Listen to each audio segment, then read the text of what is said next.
Welcome to this web series on the decolonization of aid. Very happy with two prominent speakers, Aarathi Krishnan, who is a strategic Foresight Advisor at the UNDP, and Hugo Slim, who is a Senior Research Fellow at the Oxford Institute for Ethics, Law and Armed Conflict of the Oxford University.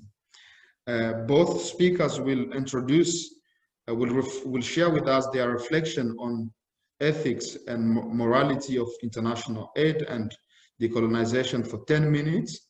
After that, we will go in much more details on what they've discussed. And in the last 30 minutes, 45 minutes, we hope to have an exchange with you, the audience. Without further ado, let me start with my first speaker, Aarathi Krishnan. I hope I pronounced your name right. Her work focuses on designing anticipatory institutions with a special focus on strategic foresight and system thinking. She's an affiliate at the Beckman Klein Center for International Security at Harvard University and also a Technology and Human Rights Fellow at the Howard Carr Center for Technology and Human Rights. Her research focuses on foresight and decolonial tech ethics and humanitarian tech governance. Aarathi, we are very happy to have you. This was a very brief introduction of your work. Please share with us, bring us through the journey of your ethical reflections. Great, thank you so much, Kiza. And thank you, Peter, Anne-Marie, Hugo. It's a thrill and a privilege to be here with you. Of course, we've crossed paths in previous careers as well. So my name is Aarathi Krishnan. I research at Harvard on the intersection between the coloniality of tech systems and in humanitarian aid, and what does that mean for how we think about ethics and governance structures. I've been reflecting a lot. I've worked in the humanitarian sector for almost 20 years now in various different roles.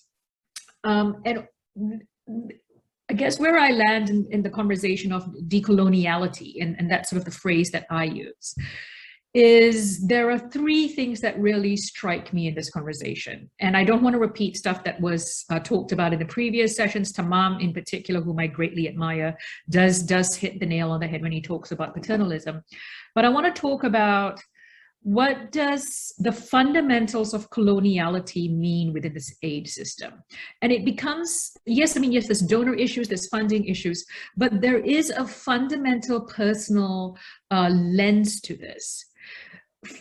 And how we see this translate in the aid system is that we see solutions being proffered in the name of and for the good of perceived people that are at different stages of vulnerability or at different stages of need, yet those people themselves, people that look like me, that come from the parts of the world that I come from, are not recognized as full and legitimate participants in producing those solutions. Colonialism was proffered as ideas of modernity without necessarily thinking about those impacts of modernity, whether that was actually wanted or needed. One of my favorite researchers at Harvard is a gentleman called Sabelo Malambi.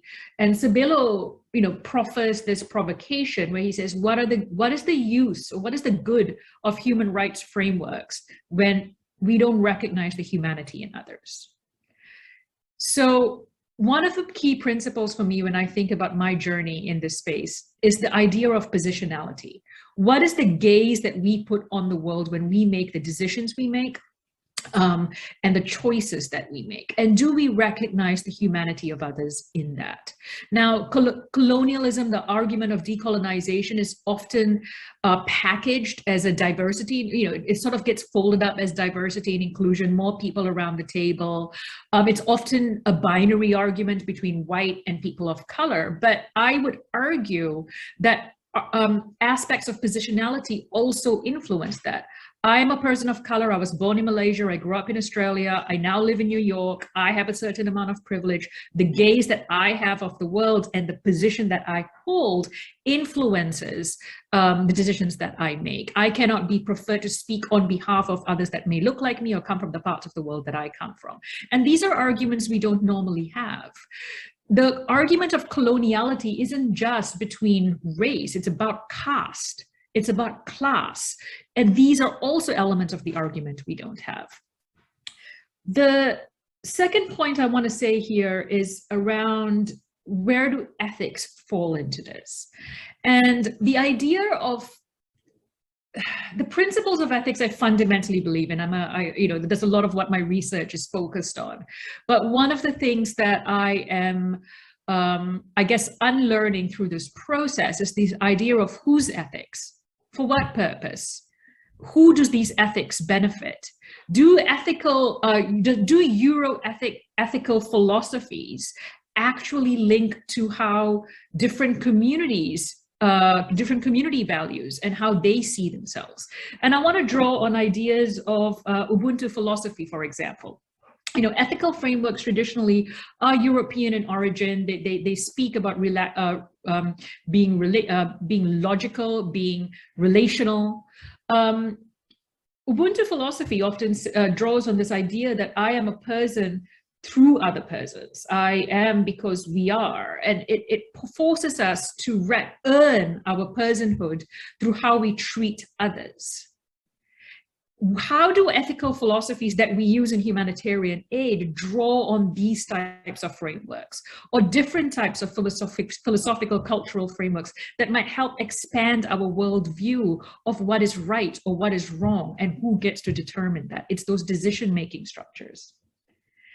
And I guess the last part I want to talk about here is, we've often drawn on the fundamental principles. I've worked in the Red Cross, Red Crescent for many years, as has Hugo. We've drawn on the Geneva Conventions for a very long time as the fundamental principles that govern the work we do. And the provocation I want to put out here is these principles, these conventions, human rights frameworks were designed at a specific point in time with a specific group of people that sat behind its writing, its thinking. It's not that it is wrong. The question I want to ask is it still fit for purpose for the complexities we are facing? And it's not about saying they have to be diminished, but how might we evolve? How might we amplify? How might we elevate our current conventions and frameworks to be more, not just inclusive, but to be firmly grounded in aspects of rights, justice, and action orientation? So that we're not imposing one, using Tamam's words, one paternalistic idea of how the world should be onto different parts of the world. So those are the three things that I really think about. Our positionality in the conversation around colonialism, decolonialism, whose ethics matter and who gets to determine those ethics, and how do we actually embrace, and this is a key part of my practice and my research, a pluriversal approach to this, to existing in a multiverse, so to speak, which is that multiple truths can be true at the same time, and whose ethics do we prioritize? And finally, the frameworks and principles that we have in place, are they fit enough for the future that we're going into, and how might we elevate it? How might we elevate conversations about neutrality? How might we elevate conversations about universality that not just are looking forward, but are built from what we've learned in the past? I'm going to end with this one quote that has stuck with me for a very long time. Anasuya Sengupta, who is one of the co-founders of an organization called Whose Knowledge, and what they do is to democratize the internet's language so that it is accessible to everybody. It's not just in English. And on a panel discussion with Anasuya many months ago, Anasuya put forward this provocation that, very often when we think about the future, when we think about ideas of what could happen, when the idea of Wakanda is often held up as a great beacon of hope, Anasuya's argument is what is powerful about the idea of Wakanda is not about its future possibility, but it's about the past possibilities of what could have happened if colonialism didn't happen. What could have been in place if the world didn't plunder, didn't colonize, didn't extract in the name of one part of the world for the sake of the other, and didn't impose one idea of progress onto the world. And that was really powerful. I'll stop there. I hope these are good discussion points to get us started, and really looking forward to the conversation. Thank you very much. I hope that question, the last question, also go to the list of the audience. How would the world look like? And at the same time, maybe in a more active form, I hope that this conversation help us reshape our world structures and work toward a more pluralistic system. So a lot to digest. I'm looking forward to the exchange. This is the time, I think, to introduce the next speaker, Dr. Hugo Slim, who is Senior Fellow at the Oxford Institute for Ethics, Law and Armed Conflict. He's specialized in ethics, war and humanitarian aid. In his career has combined academia, frontline humanitarian operations, and policy making. He has published over 30 referred journal papers and 17 book chapters in ethics, humanitarianism, and war studies. In his last book, Humanitarian Ethics, A Guide to Morality and Aid in War and Disaster, published in 2015, he thinks through the applied ethics of humanitarian action. And again, this is a very short summary. Dr. Hugo Slim, welcome. Please inspire us. Isa, thank you very much. And it's a great pleasure to follow Aarathi and to share this platform with her. I want to talk in three parts really as well. I want to talk a bit about my background, my colonial background, my imperial background. I want to talk about my views succinctly on the rights and wrongs of the current system, and so talk about self-determination as a right. And I want to try and suggest some sort of ethical steps we might take as we decolonize. First, I was asked by Peter to bring some photos, so we better put them up. So I've got two photos which are meant to sort of illustrate my theme a little, if Renee can put them up. And the first one, and I just leave you to think about, the first one is 1902 in London, and that is in the middle, Joseph Chamberlain, the colonial secretary of Great Britain, and gathered around him at the Imperial Conference in London in 1902 are the prime ministers of all the white settler colonies, like Australia, where Aarathi partly grew up, and New Zealand and other places, and the secretaries of the colonies and war, and they were discussing how to run the world. And then the next picture is over 100 years later, and that is the meeting and the group photo of the Interagency Standing Committee principles in Geneva in 2019. And in a sense, I always think that that group comes together also as the leaders of the world to discuss how the West should run the aid world and, in a sense, the challenge that we face of colonization. It's a much more diverse group. It has slightly different intentions, but there does seem to be the resonance there that we're partly discussing. So Renee, thank you for those two photos, 1902 colonialism and today's humanitarian colonialism, perhaps. I speak today really as part of the older generation of humanitarians, and I also speak very specifically as a white British humanitarian raised in a colonial tradition. So I'm going to start with my background a bit, and I started as a humanitarian worker in 1983. And I come from an imperial colonial family. So just to give you a glimpse, one set of my grandparents lived their lives in India, in the Indian Army, and my father was born in Quetta in Pakistan and grew up there until he was 18, 19. On the other side, my other grandparents lived their lives in the Middle East as colonialists in the Middle East, but commercial ones. So running supermarkets and shops across the Middle East. And my mother was born in Nazareth, in Palestine, and lived a lot of her life out in the Middle East as well. I had one great uncle who spent 35 years in Uganda as in the colonial service and eventually became deputy governor of Uganda. And I had another great uncle who was sent in disgrace to Malaysia, actually, Aarathi, to be a rubber planter, because he fell in love with a divorced woman in Edinburgh, which was unacceptable. So that's my sort of family background, and that's the sort of culture I grew up in, a culture of empire. And I think it's interesting to remember that empire, throughout human history, has been the dominant political organization across the world at all times, really. We've had Chinese Empire, Persian Empire, Greek, Roman, Muslim, Mongol, Ottoman, Russian, Habsburg, and American. But probably there is something especially unpleasant about these short, overseas, white settler empires. And perhaps because the racism was so distinct in those empires, the white, brown, black racism, which you didn't get so much in the land empires, Ottomans and others. The colonization of the mind was so intense in those relationships, as Aarathi has pointed out, in those white settler empires. The cultural difference was huge because these imperialists crossed seas, whereas the land empires were often with their neighbors and of great cultural similarity very often. And of course, the slavery was on industrial scale in those white settler empires.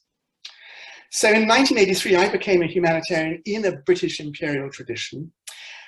It was considered a strange job that I should join Save the Children, but an understandable job because people had always crossed the seas and tried to run other countries.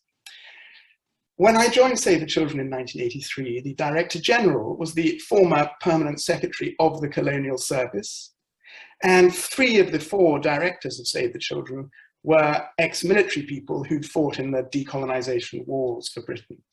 But interestingly, they were, if you like, enlightened decolonisers, and their mission was to try and enable independence.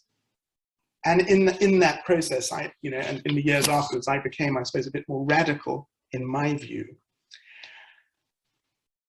I want to now move from that because, in a sense, that's the tradition I come out of. And I say that and I share that with you because it is, I think, and Aarathi talked about the importance of taking this issue personally, it is a personal manifestation of the wider history of Western humanitarianism, that a lot of us shared that mindset, came from that root. In the last 10 years, I have recognized and felt imperialism and colonialism in Western humanitarianism to a degree I've not known it before, even in that post-imperial period. I think the scale of the footprint of Western humanitarianism in certain countries now is so enormous. I think that ideology that Aarathi talked about, this imposition of this sort of specific set of principles and ideology, is so much more intense than it ever was in the 80s and 90s when I started. And this is why I've become very critical of it. And quite frankly, humanitarian imperialism is wrong. And much greater humanitarian self-determination is right. So for me, the core point, the core ethical issue here is that a people and a nation's right to organize and run their own society. And this is expressed in the human rights covenants, of course, from the 1960s, that every people and every nation should freely pursue their economic, social, and cultural development.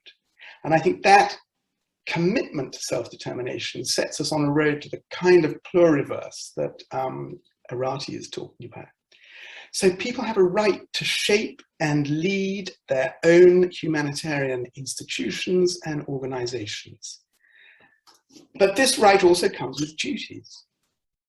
And of course, if we're talking about humanity and protecting and respecting others, anyone who runs a humanitarian organization has a duty to create effective and impartial organizations. So humanitarian self-determination must still determine itself as humane and humanitarian.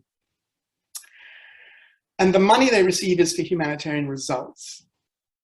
And so self-determination cannot self-determine as inhuman, partial, and corrupt forms of humanitarian organizations. So there is an ethical line, there's an absolute right to self-determination, but there's also a really important obligation to self-determine as a humanitarian organization. And it's interesting thinking of Afghanistan today. The Taliban are going to self-determine Afghanistan now, and it'll be the acid test if they can self-determine Islamist humanitarian organizations, because I have no doubt they will gradually over the next year or so squeeze out the NGOs who are feeling rather triumphant at the moment because they've got lots of photos of meeting Taliban leaders, but I think they'll be squeezed out or squeezed into a different shape. And there are duties for international organizations as well. First of all, to show solidarity and support for self-determination. That is the primary duty of an international organization, not to subjugate or dominate a national humanitarian organization or a local one, but to enable it and grow it. So finally, what is ethical decolonization? And I also agree that you can tell I'm not a revolutionary kind of person in that year zero way. So I don't think a revolutionary year zero, total wiping away of internationalism, kicking everybody out, starting again, form of decolonization will be right. I think that will be wrong because it will be too destructive and create more suffering. So we need to have a pathway somehow of a handover, a transition to conserve what is good and change what is bad. And this has to be a real and careful change in power. And I was thinking of 7 principles to guide it.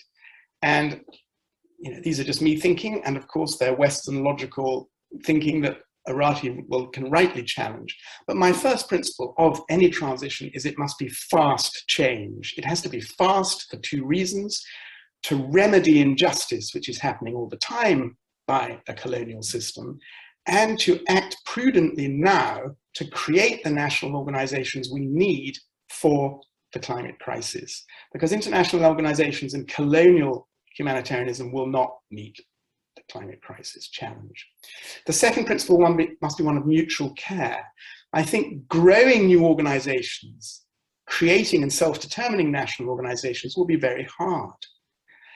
And so will shrinking international ones. So there has to be an understanding and ethics of mutual care where both parties agree that what they're doing is difficult and they have to have compassion in a sense for one another, one that's growing, one that's shrinking. The third principle is to preserve what works well. Some forms of internationalism, some forms of hybrid organizations are good, they're acceptable, they have people's consent, and they should be preserved if they're working, and not ideologically demolished because they have an international element. The fourth principle, I think, is results matter, but mistakes are expected. So self-determination must deliver humanitarian results, but it too will not be perfect. So it too will make mistakes like colonial international agencies make mistakes. And the fifth thought I had is this important point that all of you have spoken about already: a change of mind. And I think it's got to be a rule that every single humanitarian works on changing their mindsets. And this is particularly important about, for people who experience a sort of inferiority complex because of the imperialism and the colonialism, and people who enjoy a superiority complex. Both those have to change, and we have to find a mindset of equality as humanitarians. And we have to work towards the sixth principle, which must be humanitarian cooperation. Whatever international and national does must be based on people's needs, not institutional power play. And then the final thing, the final rule of thumb, I think, is that there must remain a right to subvert and resist. Because if self-determination determines into an inhumane form of misgovernance and bad humanitarian structures, there must be a right to resist those and subvert those national structures when they're wrong. And equally, if internationalism consistently refuses to change, there is a right to subvert it and resist it much more forcefully, in my view, and realize that a gentle transition will not work. So I'll leave it there and hope there's something there to talk about. Thank you very much. I've been taking a note, and I hope that people who are following us also took those notes on the 7 principles, and that we can discuss them further. I do realize that Aarathi also had an image, if I'm not mistaken. Maybe you could you could guide us through your visuals and how it's related to your message on ethics of decolonization. Wonderful. Thank you, Kisa. Thank you, Hugo. Yes, my image is actually an image of a South American emerging philosophy called Buen Vivir. It's informed a lot of my thinking and my research in terms of unsettling the coloniality of the work that I do. So Buen Vivir, it's a concept and a lived practice that's currently under construction. It's not finite, which is what I love about it. It's emergent. It is the opposite of the approach that we normally take, which puts a dollar figure on national well-being by utilizing a range of indicators to measure it, the way we normally do now in terms of what considers growth and progress. What's interesting about Buen Vivir is it draws not on the well-being of an individual, which one would argue when we prioritize the well-being of individuality, it results in inequity. But rather it talks about the well-being of the individual within the community in relation to specific cultural, natural environments. It is fundamentally a decolonial stance, and it draws on new ethics that balances quality of life, the democratization of the state, and the concern and its link with biocentric ideals.